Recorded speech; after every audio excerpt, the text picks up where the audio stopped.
Miss Weingarten, are you a medical doctor? I am not. Are you a mother? I am a mother by marriage. By marriage, I see.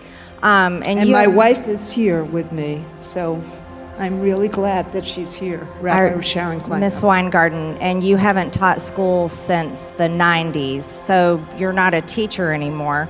I am actually, Representative, I'm actually on leave from my teaching position, and this fall I will be teaching as a guest teacher at Cornell, my alma mater. When was the last year you taught? 1997, is that correct? The last time I taught a full class was June 1997. Okay, that's been quite a long time, approximately 26 years ago. Do you believe in the First Amendment, Ms. Weingarten? I believe in the Constitution, including the First Amendment, of course. Oh, great. Well, I'd like to remind you of one of your tweets here where you agreed that my suspension on Twitter, in your own words, politicians shouldn't be exempt from standards about spreading misinformation. Greene has repeatedly shown reckless disregard for those standards. This suspension is justified. This is your tweet. Just last year, January 2nd, 2022, I was suspended for my statements about COVID-19 as a member of Congress, by the way. And also, I'd like to point out by the emojis by your name here, it looks like you're more of a political activist than anything. Clearly, unfortunately, you think Ukraine comes before the United States. I'm not sure what the black flex is. I mean, is that digital blackface? But congratulations on graduating from school. But I'd like to No, it is about honoring black Ms. educators. Weingarten, I reclaim my time. I didn't ask you a question.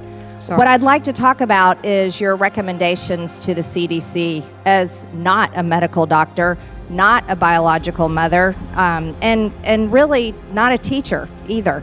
So what you did is you advised the CDC. Mr. Chairman, that's a Excuse me, this is my time. You advised the CDC to have schools provide remote work, options for staff that have documented high-risk conditions who are increased risk for severe illness from COVID-19 to limit the risk of workplace exposure, telework, virtual teaching opportunities, modified job responsibilities, environmental modifications, scheduling flexibility, temporary reassignments to different job responsibilities. None of your advice had to do with to stop the spread of COVID-19. It was all about teachers staying home. And there was big results of that. Let me tell you, I am a mother, and all three of my children were directly affected by the school closures, by your recommendations, which is something that you really can't understand. I'd like to point out, let's talk about the real effects of this. Obviously, we know the test results. Oh, and by the way, you celebrating what I had said on Twitter, I had said that children should be in school. I had said the truth, that children were not dying at high rates of COVID-19 like older people were. I had also advocated for our children, not for teachers getting to stay home and kids being forced into virtual schooling.